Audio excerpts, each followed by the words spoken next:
गुरुपौर्णिमेच्या दिवशी स्वामींची आणि दत्तगुरूंची पूजा कशी करायची ते आजच्या व्हिडिओत तुम्हाला अगदी स्टेप बाय स्टेप करून दाखवणार आहोत, तेव्हा व्हिडिओ शेवटपर्यंत नक्की बघा.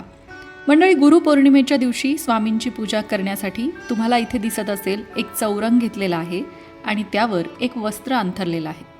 शेजारी समईसुद्धा घेतलेली आहे. ही पूजेची आपली प्राथमिक तयारी झाली.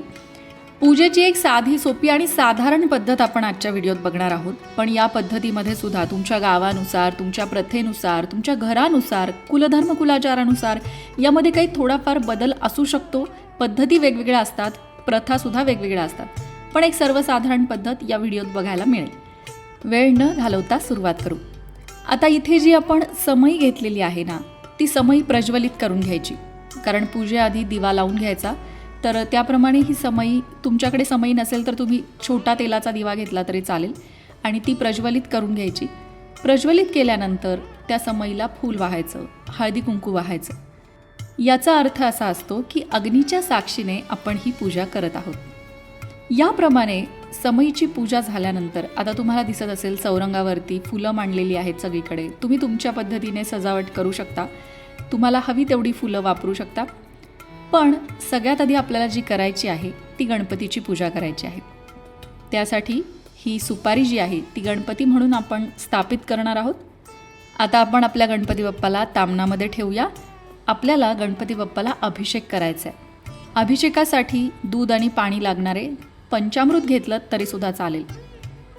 सगळ्यात आधी गणपती बाप्पाला पाण्याने अभिषेक घालायचा आहे. अभिषेक करताना ओम गण गणपतये नमः या मंत्राचा जप करायचा आहे. ओम गण गणपतये नमः साधा सोपा मंत्र आहे.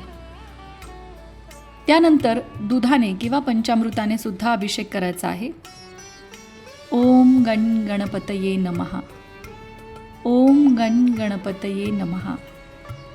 पुन्हा पाण्याने अभिषेक करायचा. ओम गण गणपतये नमः, ओम गण गणपतये नमः. गणपती बाप्पाचा अभिषेक झाला. आता गणपती बाप्पाची स्थापना.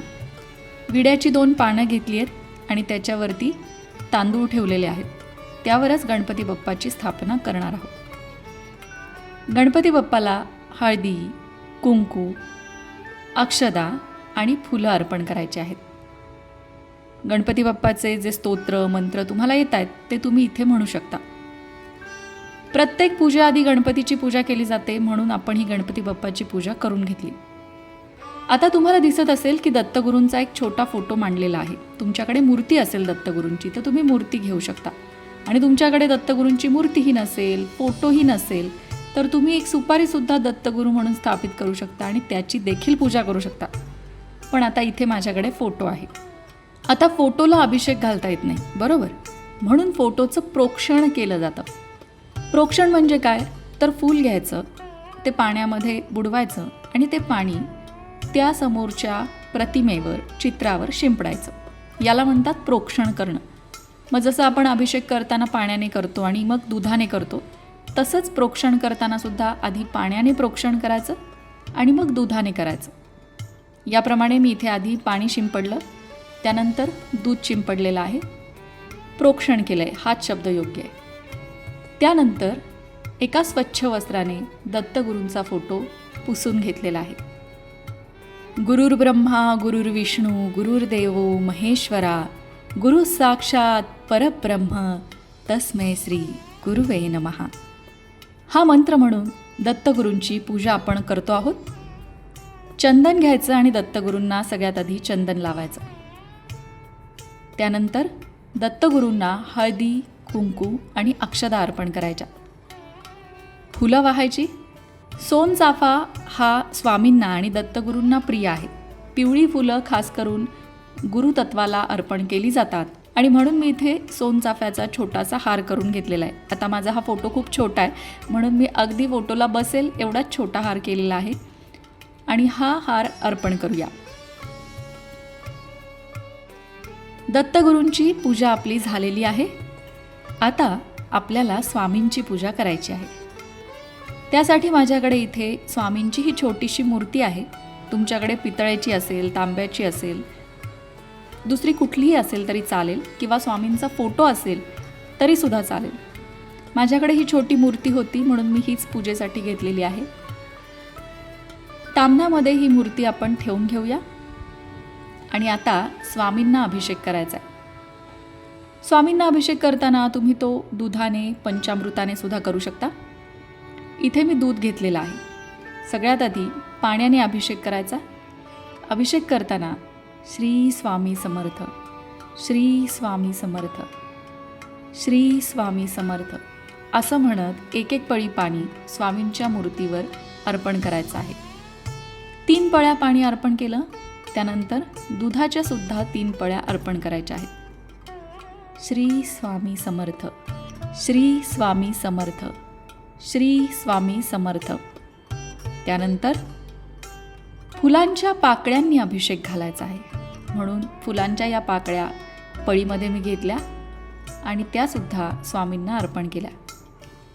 आता या अभिषेकामध्ये ना तुम्ही केवड्याचं किंवा हिनाचं अत्तर जे स्वामींना आवडतं ते सुद्धा पाण्यामध्ये मिसळून त्याचासुद्धा अभिषेक करू शकता.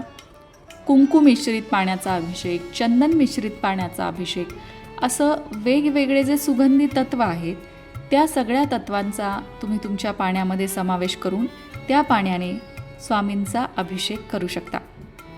अभिषेक होत असताना आपल्या मनाला मिळणारी शांती ही जो अभिषेक करतो तोच अनुभवतो. श्री स्वामी समर्थ, श्री स्वामी समर्थ.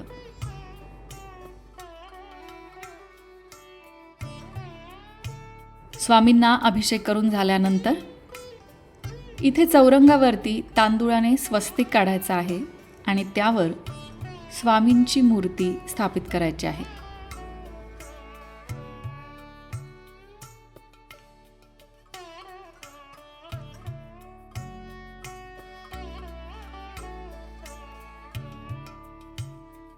स्वामींची मूर्ती स्थापित केल्यानंतर स्वामींना चंदन लावून घ्यायचं. त्यानंतर हळदी, कुंकू, अक्षता वाहायच्या.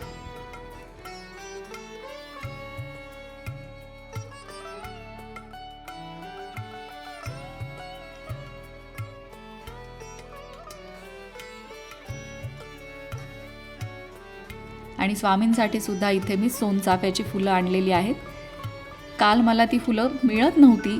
खूप ठिकाणी शोधून मी ती फुलं आणलेली आहेत. कारण स्वामींची पूजा म्हणलं की सोनचाफ्याची फुलं नसली तर काहीतरी चुकल्यासारखं वाटतं.